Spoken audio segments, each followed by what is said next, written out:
Welcome to the food recipes. Hope you all are doing good. आज मैं एक बहुत ही मज़ेदार और बहुत यूनिक किस्म के पुलाव की रेसिपी आपके साथ शेयर करूंगी, जो खाने में इतनी टेस्टफुल हैं, इतने मज़ेदार हैं, इतना यूनिक फ्लेवर है और देखने में तो आप अंदाज़ा कर सकते हैं कितने मज़ेदार हैं। So let's get started to our recipe. First of all, अगर आपको वीडियो अच्छी लगी तो please like, share and subscribe ज़रूर कीजिएगा।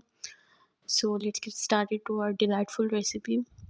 बेसिकली इसमें हमने कोफ्तों में ऐड किया है, जो हमारे शामी कबाब होते हैं ना, उसको हमने कोफ्ते की शेप दे दी है, ठीक है, और उसको रेफ्रिजरेट करके रख लिया है। शामी कबाब की रेसिपी भी मैं आपसे शेयर करूँगी, लेकिन ये जो हम आम शामी बनाते हैं ना, दाल की और चिकन की, उसको हमने गोल कोफ्ता शेप दे दी है, ठीक है, और इसको रेफ्रिजरेट करके रखा हुआ था मैंने।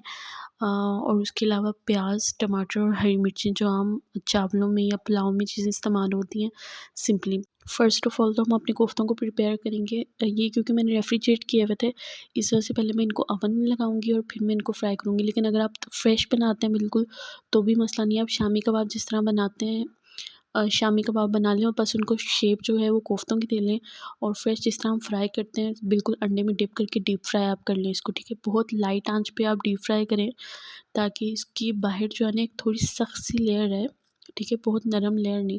इसको लाइट टू मीडियम जो है आंच पे आप इसको फ्राई करें, और बहुत ख़याल से इसको पलटते रहें। अच्छा, अगर आपने रेफ्रिजरेट किया है तो आप इसको 5 एक 2-3 मिनट इसको आप ओवन लगा लें। 5-10 मिनट आप पहले निकाल के रख लें और फ्रिज से, और फिर इसको 2-3 मिनट ओवन लगा लें।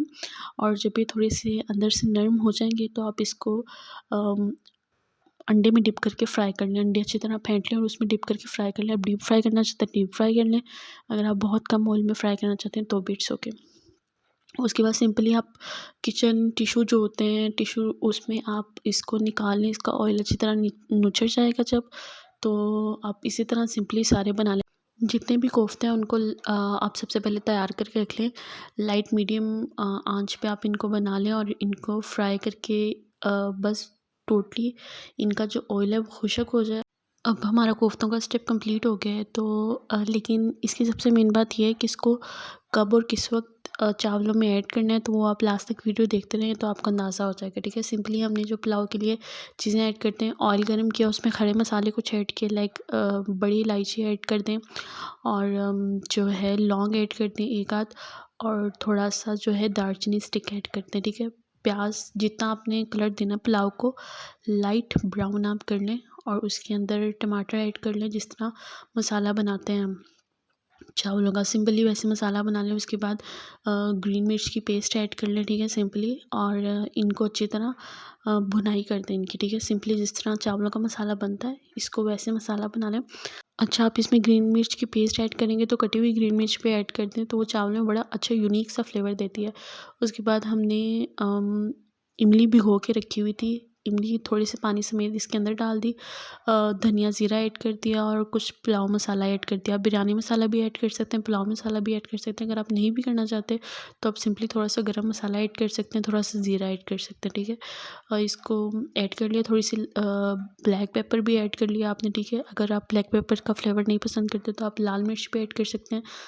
और उसके बाद हमने थोड़ा सा पानी डाल के इसको अच्छी तरह इसकी भुनाई कर ली। उसके बाद जितना चावल थे, चावलों के हिसाब से हमने पानी डाल दिया, और उसके अंदर जब उसको एक उबाल आ गया तो उसको अंदर चावल डाल दिए। अच्छा, चावलों का आपने ये ख्याल रखना होता है कि जब एक कनी रह जाए, लाइक 80% हो जाए चावल, या 70% हो जाए, 30% रह जाए जब, तो फिर इसमें आपने बिल्कुल चावलों को अच्छी तरह एक शेप दे के ना, अच्छी तरह मिक्स करके इनको यहाँ पे आपने ऊपर पूरी लेयर लगा देनी है, जो कोफ्ते हमने फ्राई किए थे, ठीक है। अब देखिए वो कोफ्ते बिल्कुल अंदर से खुश्क थे, ऑयल इनका खुश्क हो गया था, तो अब हमने कोफ्ते बिल्कुल ऐड कर दिए ऊपर। जिस तरह हम आम बिरयानी के ऊपर लेयरिंग करते हैं, इस तरह लेयरिंग कर देनी है आपने। थोड़ा इर्द गिर्द से हिला देंगे, ताकि जो है कोफ्तों में भी चावलों का जो है वो सारा जायका चला जाए, ठीक है। सिंपली हमने यहाँ पे हम गोल प्याज और टमाटर काट के रखे हुए थे, वो ग्रीन मिर्च, आप धनिया पुदीना कुछ भी ऐड करना चाहते हैं वो सब कुछ ऐड कर सकते हैं, लेकिन ऊपर बिल्कुल एक लेयर बना देनी है जिस तरह हम उसके ऊपर बनाते हैं। अच्छा, इसमें आप ज़रदा रंग भी ऐड कर सकते हैं। अगर आप ज़रदा रंग ऐड करना चाहते हैं तो सिंपली उसको पानी में ऐड कर लें, या वैसे पाउडर ऐड कर कर लें। ठीक है, अब इसको हमने यहाँ पे दम दे देना है 10 to 15 मिनट्स आप दम दे दें and see how good it turned out. इतनी अच्छी फ्लेवरफुल तो रेसिपी है ये, लेकिन ये देखने में भी इतनी मज़ेदार लगती है। अच्छा, यहाँ पे आपने जिस तरह हम आम कीमे के कोफ्ते होते हैं उनको हम हल्का सा पका भी लेते हैं चावलों में, ये आपने पकाने नहीं है, बस ये ऊपर लेयरिंग करनी है इसकी जिस तरह प्याज वगैरह की करते हैं। ठीक है, और जब इसको मिक्स करना है अपने चावलों को तो बहुत ध्यान से, बहुत तरीके के साथ आपने करना है ताकि ये जो है ये टूट ना जाए। And see how good it looks. और ये इतनी टेस्टफुल रेसिपी है, इतने टेस्टफुल पुलाव बनता है कि आप किसी भी दावत में या कहीं भी बनाएंगे तो you gonna love, everyone gonna love it. Do try it out and if you like my video don't forget to like share and subscribe the video. और आप मुझे कमेंट करके ज़रूर बताइएगा how it turned out. Thank you.